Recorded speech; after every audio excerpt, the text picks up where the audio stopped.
ឥឡូវសេចក្តីប្រកាសព័ត៌មានរបស់ក្រសួងការបរទេសម៉ាឡេស៊ីចុះថ្ងៃទី21ខែធ្នូគឺថ្ងៃនឹងឯងចេញពីទីក្រុងពុត្រាចាយាដែលរដ្ឋមន្ត្រីក្រសួងការបរទេសម៉ាឡេស៊ីដែលតំណាងឲ្យឬក៏ជំនួសឲ្យប្រធានអាស៊ានបដូវវេនលោកអាន់វ៉ៃអ៊ីប្រាហ៊ីមរដ្ឋមន្ត្រីការបរទេសម៉ាឡេស៊ីនេះគឺឈ្មោះលោកម៉ាហាម៉ាត់ហាសាន់សេចក្តីថ្លែងការណ៍ស្តីអំពីកិច្ចប្រជុំពិសេសរដ្ឋមន្ត្រីការបរទេសអាស៊ានស្តីអំពីសភាពការ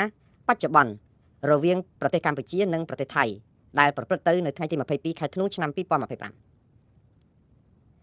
ប្រទេសម៉ាឡេស៊ីក្នុងនាមជាប្រធានអាស៊ានបដូវវេននឹងរៀបចំឲ្យមានកិច្ចប្រជុំពិសេសរដ្ឋមន្ត្រីការបរទេសអាស៊ាននេះដើម្បីដោះស្រាយសភាពការបច្ចុប្បន្នដែលកើតឡើងរវាងប្រទេសកម្ពុជានិងប្រទេសថៃ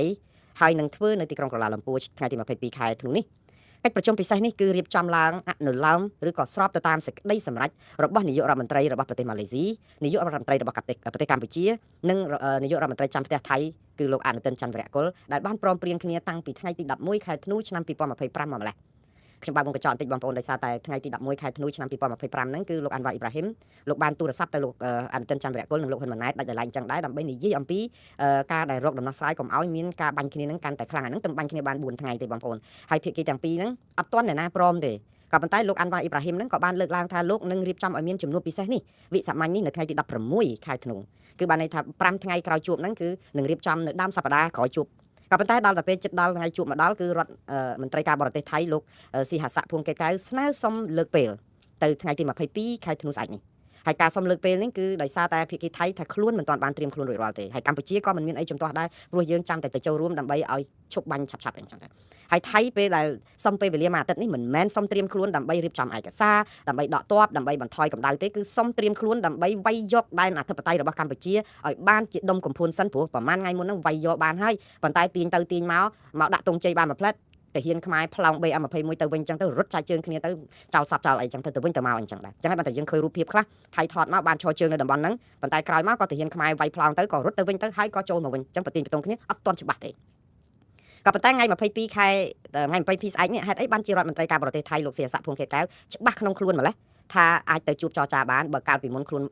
ថាអត់ទាន់ត្រៀមរៀបរយតើរៀបរយអីហើយហ្នឹងឥឡូវនេះរៀបរយហើយឬក៏យ៉ាងម៉េចរឿងដែលសំខាន់គឺរដ្ឋមន្ត្រីការបរទេសថៃឬក៏ភាគីថៃក៏មិនអាចប្រកែកលើកពេលបានទៀតដែរព្រោះសង្គ្រាមនៅព្រំដែនវាកាន់តែក្តៅកគុកហើយបើថៃនៅតែព្យាយាមលើកពេលទៀតសហគមន៍អន្តរជាតិច្បាស់ជាមើលឃើញអំពីគំនិតអាក្រក់របស់ថៃកាន់តែខ្លាំងដូច្នេះថៃអត់មានជំរឿសអីទេក្រៅពីចូលទៅចរចាទៅជួបសិនទៅប៉ុន្តែថៃទៅជាមួយនឹងលទ្ធផលណាមិនមែនថៃទៅដៃទៅទេកម្ពុជាអានេះទៅវិញទេទៅដៃទៅទេព្រោះអាកាលពីមុនអាកាលថ្ងៃ11ពេលដែលជួបហ្នឹងអាចនៅសល់ខ្លះតែដល់ពេលឥឡូវនេះគឺដៃទៅទេខ្ញុំនិយាយនេះគឺផ្អែកទៅល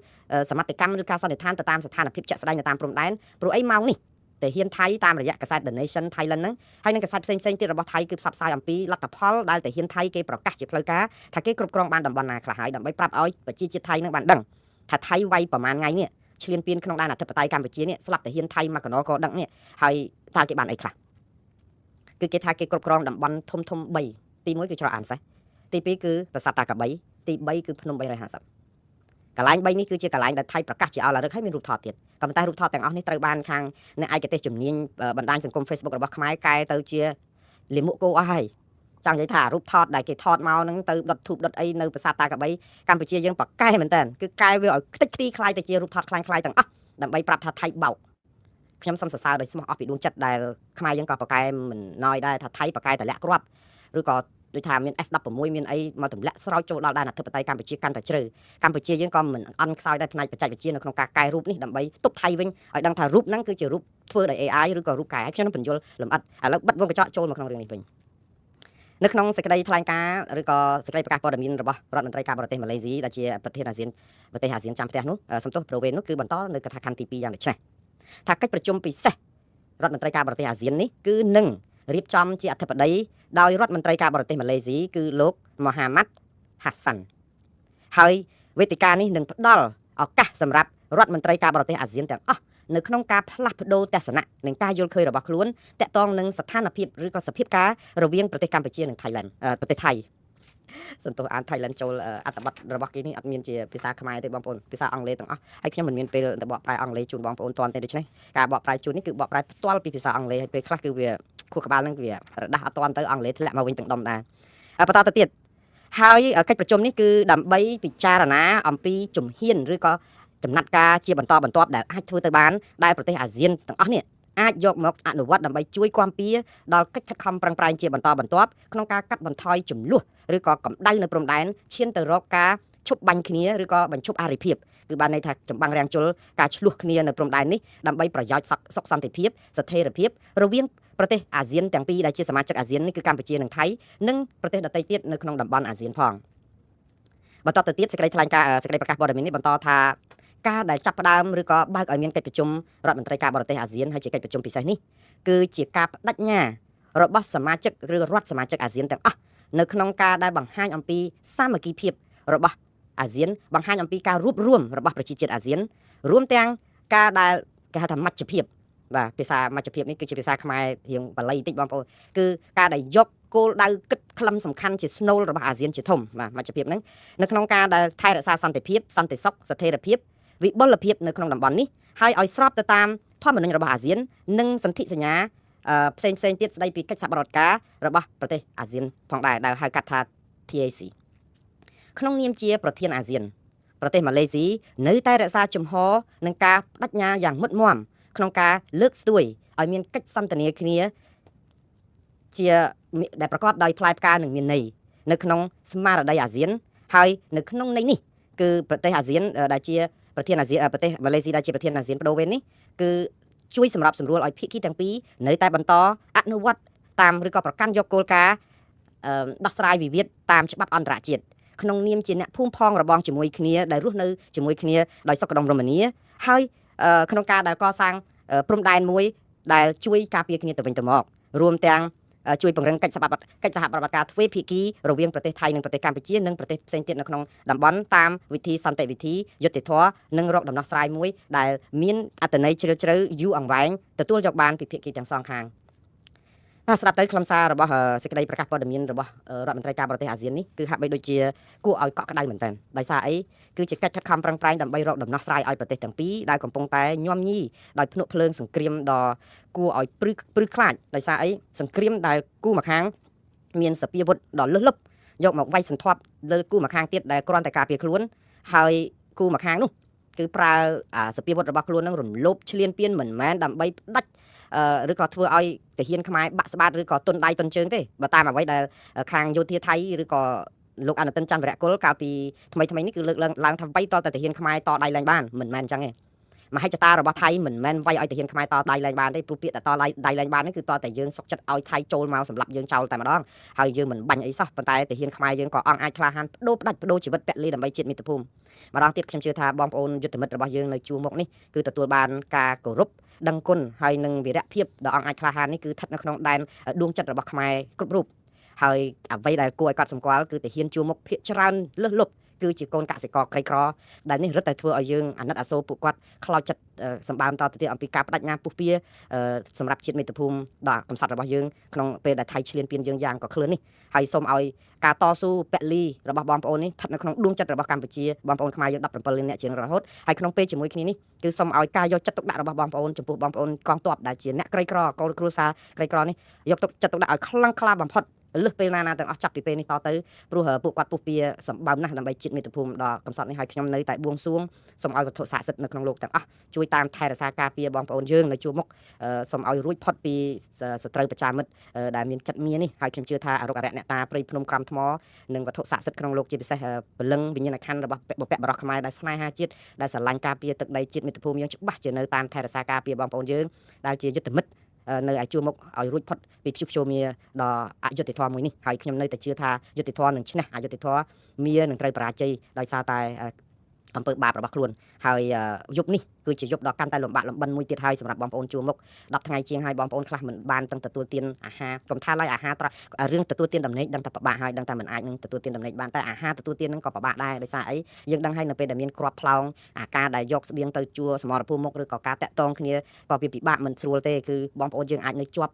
់ដៃប្រយុទ្ធយូរថ្ងៃជួនកាលនឹងអាចនឹងដោយទៅតាមខ្លួននឹងអាហារឬក៏ស្បៀងនឹងក៏ដាច់នៅសល់តែមីកញ្ចប់ហើយក៏មិនដឹងទៅដាំទឹកដាំអីនៅឯណាដើម្បីទទួលទានមីកញ្ចប់នឹងបានទៀតដោយសារអីវាដែលមានផ្សែងមានអីទៅវាអាចធ្វើឲ្យគេនឹងឃើញកន្លែងនឹងទម្លាក់ drone ទម្លាក់អីអញ្ចឹងអាចនឹងទំពាមីកញ្ចប់នឹងលាយជាមួយនឹងទឹកត្រជាក់នឹងទៀតហើយ4-10ថ្ងៃបងប្អូនសាកគិតមកមើលរឿងនេះគឺជារឿងគួរឲ្យខ្លោចផ្សាណាស់ប៉ុន្តែខ្ញុំជឿថាវីរៈភាពរបស់បងប្អូនគឺនឹងនៅស្ថិតនៅក្នុងដួងចិត្តរបស់បងប្អូនខ្មែរយើង17លាននាក់ខ្ញុំនិយាយអំពី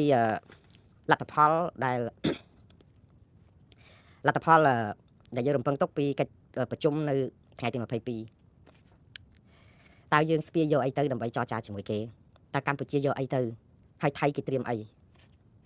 ថ្ងៃនេះយើងឃើញមានសេចក្តីប្រកាសព័ត៌មានរបស់ក្រសួងការបរទេសកម្ពុជាលោកប្រាក់សុខុនដែលបានប្រកាសមកថាកម្ពុជាបានត្រៀមគណៈប្រតិភូពីខាងកម្ពុជាហើយគឺលោកប្រាក់សុខុននឹងអញ្ជើញចូលរួមកិច្ចប្រជុំពិសេសរដ្ឋមន្ត្រីការបរទេសអាស៊ានស្តីពីស្ថានភាពបច្ចុប្បន្នរវាងកម្ពុជានិងថៃសេចក្តីប្រកាសព័ត៌មានថ្ងៃទី21នេះគឺលោកប្រាក់សុខុនរដ្ឋមន្ត្រីការបរទេសនឹងអញ្ជើញចូលរួមនៅថ្ងៃស្អែកនេះនៅទីក្រុងកាឡាលំពួរដោយសេចក្តីថ្លែងការណ៍របស់ក្រសួងការបរទេសបញ្ជាក់ថាកិច្ចប្រជុំពិសេសនេះនឹងពិភាក្សាអំពីការវិវត្តថ្មីៗនៃស្ថានភាពគោលដៅបង្កើនការយោគយល់ពីគ្នានិងជំនឿទុកចិត្តទៅវិញទៅមកជំរុញការបន្ថយភាពតានតឹងនិងស្ដារឡើងវិញនៅសន្តិភាពស្ថិរភាពនិងទំនាក់ទំនងភាពល្អជាអ្នកជិតខាងល្អអញ្ចឹងទៅកម្ពុជាបញ្ជាក់ចំហជាថ្មីឡើងវិញនៅគោលចំហយ៉ាងមុតមមរបស់ខ្លួនក្នុងការដោះស្រាយទំនាស់និងចំនួនទាំងឡាយតាមគ្រប់មធ្យោបាយដោយសន្តិវិធីការសន្ទនាគ្នានិងផ្លូវការទូតស្របតាមច្បាប់អន្តរជាតិនិងធម្មនុញ្ញអង្គការសហប្រជាជាតិនិងធម្មនុញ្ញអាស៊ានក្នុងឱកាសនៃកិច្ចប្រជុំនោះលោកប្រាក់សុខុនថានឹងជួបពិភាក្សាទ្វេភាគីជាមួយនឹងសមាជិកអាស៊ានផ្សេងទៀតដែរដើម្បីពង្រឹងកិច្ចសហប្រតិបត្តិការនិងជំរុញវិធានការកសាងទំនុកចិត្តបន្ថែមទៀតជាចុងក្រោយក្រសួងការបរទេសបញ្ជាក់ថាការចូលរួមរបស់កម្ពុជាក្នុងកិច្ចប្រជុំពិសេសអាស៊ាននេះគឺឆ្លុះបញ្ចាំងពីការបដិញ្ញាចិត្តយ៉ាងមុតមមរបស់រដ្ឋាភិបាលកម្ពុជាចំពោះសន្តិភាពសន្តិសុខវិបុលភាពក្នុងតំបន់និងការលើកកម្ពស់មជ្ឈភាពបាទគឺការយកអាស៊ានជាចំណុចស្នូលនិងឯកភាពអាស៊ានដែលនឹងពង្រឹងដល់ការរួមចំណែកដ៏យូរអង្វែងរបស់អាស៊ានចំពោះសហគមន៍អន្តរជាតិទាំងមូលផងដែរបាទអញ្ចឹងកម្ពុជាយកអីទៅបងប្អូនកម្ពុជាយកបេះដូងយើងអត់មានអីយកទៅទេកម្ពុជាយកទៅតែការឈឺចាប់របស់យើងដែលមានស្រាប់ចំពោះអ្វីដែលថៃបានឈ្លានពានរបស់យើងគឺយើងអត់មានអីក្រៅតែពីបន់ស្រន់ឲ្យមានការចរចាឆាប់ត្រូវគ្នាតែប៉ុណ្្នឹងទេព្រោះយើងអត់មានលទ្ធផលអីយកទៅបង្ហាញគេក្រៅតែពីនឹងទៅប្រាប់គេដូចតែយើងសារស័ព្ទរៀបរាប់អំពីទុកសោករបស់យើងប្រាប់ប្រធានសមាជិកអាស៊ានទាំងអស់ឲ្យជួយឈឺឆ្អាលនិងដោះស្រាយឲ្យបញ្ចប់ការឆ្លោះនេះឲ្យកាន់តែឆាប់អានេះសម្រាប់កម្ពុជាចុះថៃយកអីទៅវិញបងប្អូនថៃយកអីទៅក្នុងកិច្ចប្រជុំអាស៊ានពិសេសនេះបាទបងប្អូនដឹងហើយថៃនឹងយកទៅនៅអ្វីដែលថៃនឹងប្រាប់ទៅសមាជិកអាស៊ានដែលជារដ្ឋមន្ត្រីការបរទេសថាកម្ពុជាឈ្លានពានថៃអាហ្នឹងរឿងមួយច្បាស់ណាស់ថៃវាយការពារខ្លួនប៉ុន្តែថៃក៏នឹងនិយាយតាក់ទងនឹងការពារខ្លួនថៃច្បាស់ណាស់មិនប្រាប់រដ្ឋមន្ត្រីការបរទេសអាស៊ានអំពីការវាយយកបានតំបន់ច្រកអានសេះឬប្រាសាទតាក្របីឬក៏ភ្នំ350ទេព្រោះអីបើថៃហ៊ាននិយាយឃ្លានេះគឺថៃបង្ហាញអំពីការមិនមែនវាយសងសឹកកម្ពុជាក្នុងការដែលចោទកម្ពុជាថាដាក់មីនឬក៏ផ្លោងគ្រាប់ឬអីនោះទេគឺមហិច្ឆតាឈ្លានពានទន្ទ្រានគ្រប់គ្រងដែនអធិបតេយ្យរបស់កម្ពុជាដូច្នេះចំណុចដែលខ្ញុំនិយាយថាថៃអួតថាបានយកប្រាសាទតាក្របីភ្នំ350ហើយនឹងតំបន់ច្រកអានសេះនឹងផ្ទះ3ខ្នងអីហ្នឹងនៅធម្មតាអីហ្នឹងឥឡូវគ្រប់គ្រងនៅសន្តាគារកាស៊ីណូធម្មតាដែលគេបោះបង់ចោលហ្នឹងវាអាចគ្រាន់តែស្អំចិត្តនៅក្នុងប្រជាប្រដ្ឋក្នុងស្រុកប៉ុន្តែអ្វីដែលថៃនឹងទៅប្រាប់សហគមន៍អន្តរជាតិជាពិសេសនៅតំបន់នៅពេលប្រជុំអាស៊ានគឺថៃនឹងប្រាប់ថាគេជាជនរងគ្រោះហើយគេនឹងជនរងគ្រោះហើយគេថាការពារដែនអធិបតេយ្យរបស់ថៃក្នុងន័យការពារខ្លួនទម្លាក់គ្រាប់ស្រោចសពបែបយ៉ាងហ្នឹងគឺដើម្បីការពារកុំឲ្យស្លាប់ប្រជាប្រដ្ឋស៊ីវិលថៃហើយគេនឹងប្រាប់ទៀតថាគេនឹងវាយតែគោលដៅយោធាទេបើទោះបីជាមកដល់ម៉ោងនេះបើតាមសេចក្តីរាយការណ៍របស់ក្រសួងការពារជាតិក្រសួងមហាផ្ទៃកម្ពុជាថាជនរងគ្រោះដែលជាស៊ីវិលសោះហ្នឹងដែលស្លាប់ដោយសារការបាញ់គ្រាប់ទម្លាក់គ្រាប់របស់ថៃតាមយន្តហោះតាមអីហ្នឹងគឺ19នាក់ហើយអ្នកដែលស្លាប់ហើយអ្នករបួសគឺដល់ទៅ79នាក់ហើយនៅក្នុងហ្នឹងគឺជនភៀសខ្លួនការឡើងជាងកន្លះលានហើយ510000បានន័យថា510,000អ្នកជាងហើយអានេះគឺសម្រាប់កម្ពុជាតែថៃនឹងមិននិយាយពីរឿងហ្នឹងទេថៃនឹងនិយាយប្រាប់ថាជនភៀសសឹកថៃគឺបានកើនឡើងដល់ទៅ400,000នាក់ដែរជិតកន្លះលានដែរហើយគ្រាប់ BM21 របស់កម្ពុជានឹងដែលបានធ្លាក់អត់រើសមុខចូលទៅក្នុងដីថៃសម្រាប់ជនស៊ីវិលរបស់ថៃមកដល់ម៉ោងនេះគឺ34នាក់ហើយដែលថៃរាយការណ៍គឺដែលហ៊ានថៃគេរាយការណ៍មកថាជនស៊ីវិលគេស្លាប់34នាក់ដោយសារគ្រាប់ផ្ទុះដោយ BM21 ផ្ទាល់នឹងដោយសារផលប៉ះពាល់នៃការទម្លាក់គ្រាប់ BM21 អានេះគឺជាអ្វីដែលថៃនឹងយកទៅរាយការណ៍ហើយថៃនឹងរាយការណ៍មួយទៀតគឺតាក់ទងនឹងការដែលកម្ពុជារំលោភកិច្ចព្រមព្រៀងឬក៏អនុសញ្ញាក្រុងអូតាវ៉ាឆ្នាំ1999តាក់ទងនឹងការដាក់មីនថ្មីធ្វើឲ្យដាច់ជើងទៅហ៊ានថៃហេតុអីបានជាថៃនឹងនិយាយបែបនេះព្រោះថៃយកអារឿងមីនហ្នឹងគឺជាដើមហេតុនៃការវាយសន្ធាប់ចូលដែនអធិបតេយ្យរបស់កម្ពុជាហើយថ្ងៃនេះគឺទៅហ៊ានថៃដាច់ជើងម្នាក់ទៀតហើយបងប្អូននៅឯតំបន់ផ្ទះ3ខ្នងគឺដាច់ជើងខាងស្ដាំគឺទៅហ៊ានជើងទឹករបស់ថៃដែលចូលមកទន្ទ្រានដែនអធិបតេយ្យរបស់កម្ពុជាហើយក៏ជន់មានផ្ទុះហើយឥឡូវនេះចោទថាកម្ពុជាទៅហ៊ានយើងនៅពេលដែលដកទ័ពចេញពីកន្លែងតំបន់ក្នុងដែនអធិបតេយ្យរបស់ខ្មែរបន្សល់ទុកនៅមីនដែលធ្វើឲ្យដាច់ជើងទៅហ៊ានថៃបែបនេះធ្វើឲ្យករណីនៃទៅហ៊ានថៃដាច់ជើងកើនឡើងដល់ទៅ8នាក់ហើយដូច្នេះរឿងមីននេះគឺថៃនឹងយកមកជារឿងមួយដ៏ធំម្ដងហើយម្ដងទៀតព្រោះអីអារឿងបាញ់គ្នា10ថ្ងៃជាងហ្នឹងក៏រឿងមីននឹងដែរបងប្អូនមានចាំទេនៅពេលដែលលោកត្រាំអារឿងបាញ់លើកមុនក៏រឿងមីននឹងដែររឿងផ្ទុះមីននឹងតើបានបាញ់គ្នាពីបិសាហ្នឹងគឺរឿងមីននឹងទាំងអស់ដល់តែពេលរឿងចុងក្រោយនេះថ្ងៃ7ហ្នឹងគឺមានផ្ទុះមីនទៀតនៅតាមដងផ្លូវហ្នឹងតាមគេហៅថានៅលើផ្លូវដែលលោកត្រាំយើងអត់ដឹងថារឿងហ្នឹងផ្ទុះមីនទេពីដំបូងមក ទាំងលោកត្រាំតើដែលនិយាយថាបានជួបលោកអនុទិនចាំវិរៈគុលហើយជួបលោកហ៊ុនម៉ាណែតដើម្បីសម្របសម្រួលឲ្យមានបទជប់បាញ់ហ្នឹងបានន័យថាទៅក៏គាត់ប្រហែលថាភាគីប្រាប់គាត់មកថាអារឿងផ្ទុះមីនដែលស្លាប់ទាហានថៃម្នាក់ថ្ងៃ27ហើយរបួស8នាក់ហ្នឹងគឺជារឿងអបតវហេតុកើតឡើងដោយចៃដន្យទេគ្មានចេតនាទេជាគ្រោះថ្នាក់ចៃដន្យសោះហើយថៃចាប់ផ្ដើមវាយសងសឹកមកកម្ពុជាវិញយ៉ាងចាស់ដៃទៅវិញនេះអានេះជាប្រសាសន៍របស់លោកដូណាល់ត្រាំអញ្ចឹងខ្ញុំនៅតែគិតថាអ្នកដែលប្រាប់លោកដូណាល់ត្រាំថាអារឿងផ្ទុះមីនតាមដងផ្លូវដែលរឿងចៃដន្យហ្នឹងគឺនាយករដ្ឋមន្ត្រីខ្មែរលោកហ៊ុនម៉ាណែតនឹងឯងជាអ្នកប្រាប់ព្រោះមិនអាចថៃមកប្រាប់ថារឿងចៃដន្យហើយថៃវាយសងសឹកទេអាហ្នឹងខ្ញុំនៅតែទាញសមត្ថកម្មបែបហ្នឹងព្រោះអីម្ដងនេះក្រសួងការពារជាតិកម្ពុជាឬរដ្ឋាភិបាលកម្ពុជាអត់ដែលនិយាយអីបន្ថែមទៀតតាក់ទងពីរឿងដែលបាននិយាយប្រាប់លោកត្រាំហើយលោកត្រាំយកមកបកស្រាយបន្ថែមហើយត្រូវបានភាគីថៃទាត់ចោលខកចិត្តនឹងរឿងថាអាផ្ទុះមីនថ្ងៃ7ហ្នឹងទៅជឿតាមកម្ពុជាថាជារឿងចៃដន្យរឿងគ្រោះថ្នាក់ចៃដន្យតាមពិតជាចេតនារបស់កម្ពុជាក្នុងការធ្វើឲ្យទាហានថៃស្លាប់ឬក៏ពិការអីចឹងទៅបានថៃត្រូវតែសងសឹកវាយផ្ដាច់គ្រប់ហេដ្ឋារចនាសម្ព័ន្ធអញ្ចឹងអានេះអ្វីដែលថៃគេអះអាងឥឡូវស្រាប់តែមកដល់ថ្ងៃនេះនៅតែមួយថ្ងៃទៀតទេបងប្អូនចូលដល់ថ្ងៃប្រជុំស្រាប់តែផ្ទុះមីនទៀតចុះអាកាលបាញ់គ្នាស្រោចទាហានថៃចូលមកឯងដូចសម្ោចទាំងថ្មើរជើងទាំងអីអត់ជន់មីនមួយសោះដល់តែពេលឈប់បាញ់គ្រាន់តែរៀងចាប់ផ្ដើមចិត្តចរចាផ្ទុះមីនក្ដុងទៀតបងប្អូនសួរថាអ្នកណាខូចអ្នកណាសម្ោចក្នុងខោឬក៏មានបញ្ហាអីខ្ញុំអាចបកស្រាយរឿងចេះហេតុអីបានថៃពេលដែលច្បាំងគ្នាអត់ជន់មីនចម្លើយងាយបងប្អូនខ្ញុំមិនជឿថាទាហានថៃអត់ជន់មីនទេ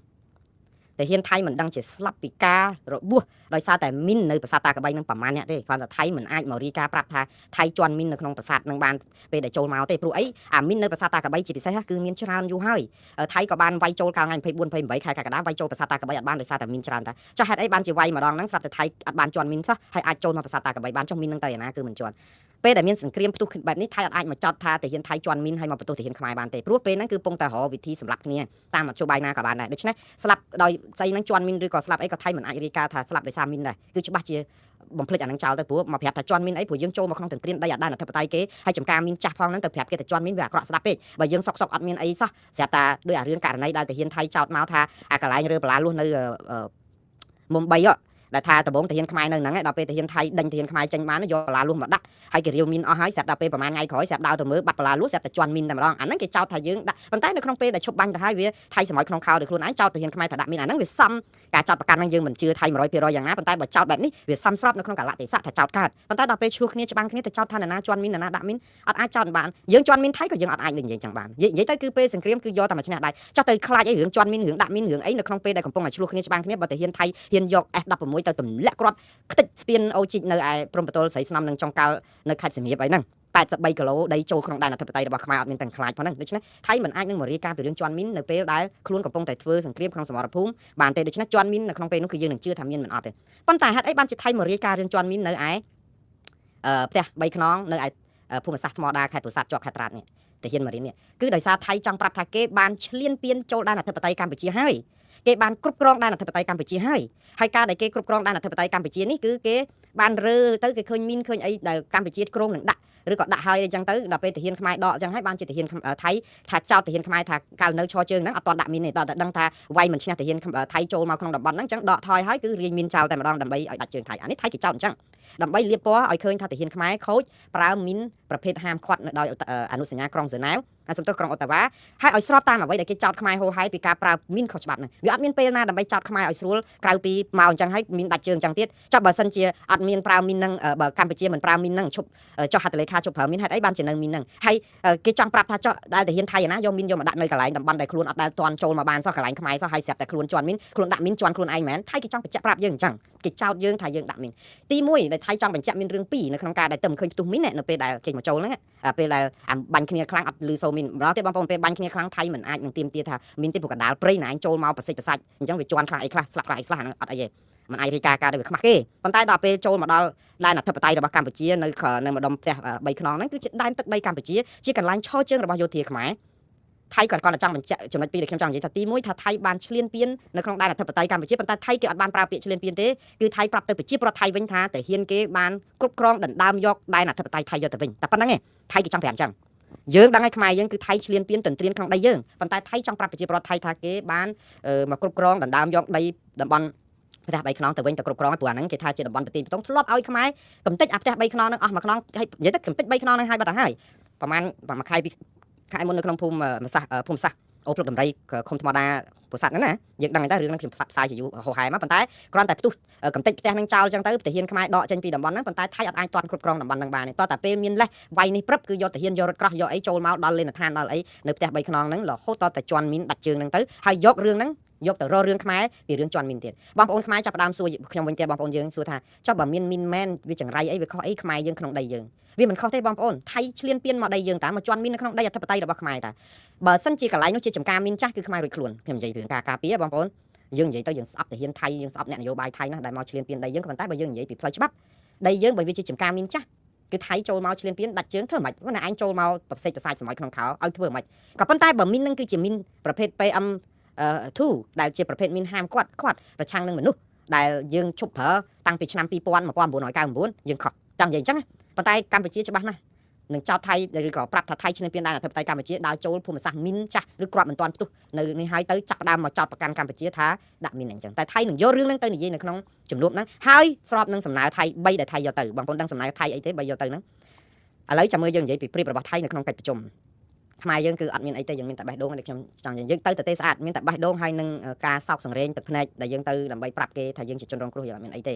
ព្រោះសហគមន៍អន្តរជាតិអត់មានណាជួយយើងម្នាក់សោះតែអត់អីទេក្នុងនាមជាប្រទេសម្ចាស់ផ្ទះយើងមានឱកាសនៅក្នុងការនិយាយប្រាប់ថ្លាថ្លែងទុកសោកនឹងអំពើឈ្លានពានរបស់ថៃក៏ស្ដាប់ម្ចាស់ប្រទេសនិយាយដែរអានឹងជាឱកាសមាសសម្រាប់យើងដែរតែថៃគេស្ពាយលទ្ធផលទៅយើងក៏និយាយពីទាហានថៃស្លាប់ពីអីហ្នឹងអាហ្នឹងក៏ជាផុសតាងដែលថៃដាក់បន្ទុកយើងដែរតែថៃស្ពាយទៅគឺលក្ខខណ្ឌ3លក្ខខណ្ឌទី1គឺឲ្យខ្មែរប្រកាសឈប់បាញ់មុនថៃទាមទារយូរហើយលក្ខខណ្ឌនេះគេអត់ដូរទេគេប្រាប់ថាគេនឹងយកទៅអញ្ចឹងហ្នឹងទី1ទី2នៅពេលដែលកម្ពុជាប្រកាសថាឈប់បាញ់មុនហើយសូមឲ្យអនុវត្តឈប់បាញ់ហ្នឹងតាមសកម្មភាពជាក់ស្ដែងដោយអីដកទ័ពចេញពីព្រំដែនទៀតដកទ័ពកុំកើនទ័ពកុំអីអសពាវុធអីហ្នឹងចាប់ផ្ដើមដកមុនថៃទៀតចូលដល់រឿងចាស់ទៀតទី3គឺដោះមីនដោះមីនហ្នឹងគឺថៃនឹងយករឿងទាហានម៉ារីនដែលកំពុងដាច់ជើងហ្នឹងយកទៅសង្កត់កាន់តែធ្ងន់ទៀតចោតខ្មែរថាដាក់មីនថ្មីអញ្ចឹងយើងចាប់ផ្ដើមគេដាក់រុញយើងឲ្យដល់គៀនជញ្ជាំងព្រោះបើសិនជាយើងអត់ព្រមដោះមីនបានន័យថ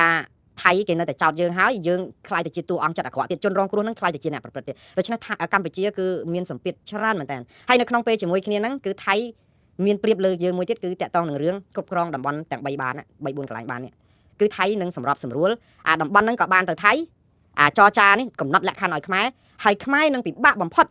គឺអាចនឹងបើមិនព្រមសូម្បីតែប្រកាសឈប់បាញ់មុនសហគមន៍អន្តរជាតិដែលយូរហើយអត់ដែលកាន់ជើងខ្មែរសោះអត់ដែលកោតទោសថៃម្ដងសោះគេច្បាស់ជាស្ដាប់អាសម្លេងនិយាយរបស់ថៃដែលកាយប្រវត្តិសាស្ត្រមកហ្នឹងគេច្បាស់ជាគិតថាចុះហេតុអីបានខ្មែរមិនអាចប្រកាសសុំឈប់បាញ់មុនទៅខាទៅវាធ្លាក់មាសឬយ៉ាងម៉េចខ្ញុំសន្និដ្ឋានទេបងប្អូនវាអយុត្តិធម៌សម្រាប់ខ្មែរណាស់ហើយរឿងនេះហើយដែលធ្វើឲ្យយើងឈឺចាប់បងប្អូនបើខ្មែរមិនព្រមតាមអ្វីដែលប្រកាសឈប់បាញ់មុនច្បាស់ណាស់សហគមន៍អន្តរជាតិឬក៏ប្រទេសអាស៊ានគេថាចុះហេតុអីបើយើងចង់បានសុខសន្តិភាពចង់បានឲ្យឈប់លែងមានផ្ទុះហើយយើងបាញ់មិនឈ្នះគេផងហេតុអីក៏យើងមិនប្រកាសឈប់បាញ់មុនទៅតែយើងចង់អត់ធ្មត់អីបើអត់ធ្មត់អត់ទ្រាំទៅគេធ្វើអីប៉ុណ្ណឹងចុះបើយើងចង់ឲ្យតិចទៀតឬយ៉ាងម៉េចទស្សនៈទានសុភវិនិច្ឆ័យមួយគឺនឹងធ្វើឲ្យខ្មែររងភាពអយុត្តិធម៌ហើយខ្មែរក៏ពិបាកដែរអត់មានជំរឿសច្រើនទេបើសិនជាព្រមប្រកាសជប់បាញ់មុនបានន័យថាយើងទទួលស្គាល់ថាយើងសម័យក្នុងខោយើងស្លាប់ទាហានស្លាប់អីទាំងអស់ត្រូវគេកែអាហ្នឹងទៅជារឿងយើងជាអ្នកនាំអាចនាំបង្កហេតុវាពិបាកមែនតើអ្វីគួរជាដំណោះស្រាយរបស់កម្ពុជាអញ្ចឹងកម្ពុជាអាចនៅតែបន្តប្រាប់ថាកម្ពុជាគឺជាជនរងគ្រោះទេបើឲ្យដឹងការពិតជាក់ស្ដែងសុំឲ្យមើលអាប្រព័ន្ធផ្កាយរណបដោយអ្វីដែលលោកហ៊ុនម៉ាណែតស្នើប្រាប់ទៅនាយករដ្ឋមន្ត្រីម៉ាឡេស៊ីអីចឹងទៅឬក៏ប្រទេសសហគមន៍អឺរ៉ុបថ្ងៃមុនគឺអនុប្រធានសហគមន៍អឺរ៉ុបហ្នឹងគឺអ្នកស្រីកាយ៉ាកាឡាស់ហ្នឹងក៏គាត់បាននិយាយដែរថាអាមេរិកសហគមន៍អឺរ៉ុបគេអាចជួយផ្ដល់ជាប្រព័ន្ធផ្កាយរណបដើម្បីផ្ទៀងផ្ទាត់មើលអ្នកណាសម័យក្នុងខោបានដែរបើចង់អញ្ចឹងងាកទៅរកមើលអាហ្នឹងវិញនៅក្នុងករណីដែលកម្ពុជាមិនព្រមធ្វើដូច្នេះអាចស្នើថាដើម្បីឲ្យដឹងថាអ្នកណាជាអ្នករករឿងបកហេតុដំបងអាផ្ទុះអាវុធដំបងផ្ទុះមីនដែលស្លាប់ទាហានថៃម្នាក់នឹងរបួសថ្ងៃ7ហ្នឹងចង់ដឹងថាតើអាហ្នឹងគឺបាញ់ចេញឬក៏ជាបង្កើតឡើងដោយខ្មែរឬក៏ថៃសូមឲ្យមើលប្រព័ន្ធផ្កាយរណបអាហ្នឹងអាចជួយខ្មែរបានដែរតែខ្ញុំជឿថាថៃច្បាស់ជាមិនព្រមទេបើសិនជាថៃខូចឲ្យទៅមើលអាហ្នឹងដឹងរឿងកំណត់ខូចរបស់ខ្លួនអញ្ចឹងខ្លួនកិច្ចកុកអត់ព្រមដោះស្រាយបាញ់ទៀតបន្តការពារអាកន្លែងដែលខ្លួនការពារបានហើយទម្លាក់គ្រាប់នឹងទៀតហើយសហគមន៍អន្តរជាតិនៅតែមើលថាខ្មែរយើងអត់ព្រមផ្សះផ្សាយអញ្ចឹងទៅដូច្នេះវារៀនពិបាកណាបងប្អូនណាខ្មែរយើងពិបាកមែនតើណាខ្ញុំនិយាយខ្ញុំមកសូរដ្ឋាភិបាលកម្ពុជាដែរយើងស្ថិតនៅក្នុងស្ថានភាពដ៏លំបាកលំបិនមួយព្រោះយើងម្នាក់ឯងសុទ្ធសាធយើងទៅចរចាតតាំងក្តីជាមួយគេអ្នកវាយយើងប៉ុន្តែអាអ្នកវាយហ្នឹងគឺគេមានប្រព័ន្ធផ្សព្វផ្សាយគេមានគ្នាគេមានបនភឿនពួកម៉ាក់គេជុំគ្នាគេស្គាល់គ្នាគេបានប្រយោជន៍នឹងគ្នាយើងមិត្តភក្តិដ៏ជិតស្និទ្ធបំផុតរបស់យើងមានតែម្នាក់គត់ដែលអាចយើងជាទីពឹងរបស់យើងបាននៅក្នុងគ្រាដ៏លំបាកលំបិនហើយដែលយើងនាំគ្នាគ្រប់គ្រងមិត្តភក្តិយើង10000ឆ្នាំនឹងយូរហើយគឺមិត្តចិន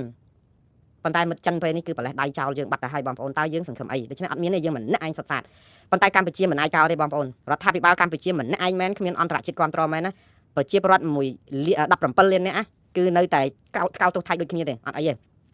ដូច្នេះបានន័យថាក្នុងន័យហ្នឹងគឺថៃឈ្លានពានយើងមានបេះដូងជិតកោតទោសគេប៉ុន្តែសំខាន់ថាតើយើងឈ្នះគេអត់យើងចាំមើលលក្ខណៈជាក់ស្ដែងកិច្ចប្រជុំថ្ងៃស្អែកនេះបើតាមខ្ញុំព្យាករទុកគឺអាចនឹងជជែកព្រមព្រៀងគ្នាមួយអាចនឹងដល់ចំណុចមួយថាកុំឲ្យអ្នកណាប្រកាសបាញ់ឈប់មុនអីគឺអាចប្រកាសព្រមគ្នាតែម្ដងទៅហើយកុំប្រកាសឈប់បាញ់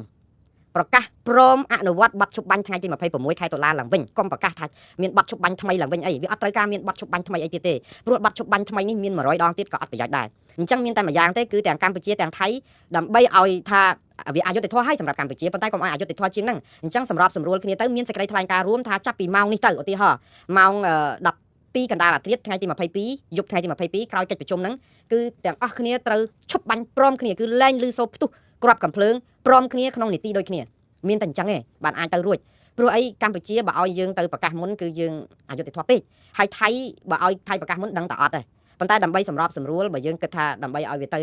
ឲ្យចាប់ទៅឲ្យចាំដោះស្រាយរឿងអីទៀតគឺមានតែជំរឹះនឹងមួយទេសេចក្តីថ្លែងការណ៍រួមព្រមឈប់ផ្ទុះអាវុធក្នុងពេលដំណាលគ្នាក្នុងរាត្រីម៉ោង12ឆ្លងចូលថ្ងៃទី23ហ្នឹងតែប៉ុណ្្នឹងឯងហើ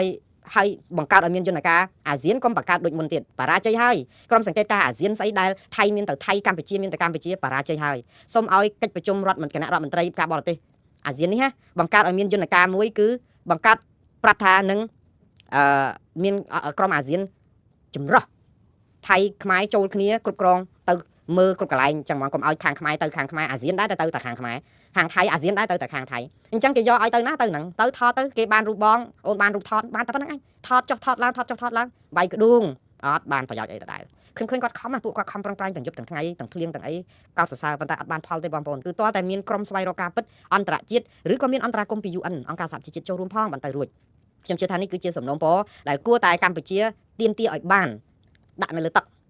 ហើយបើអត់ទេគឺ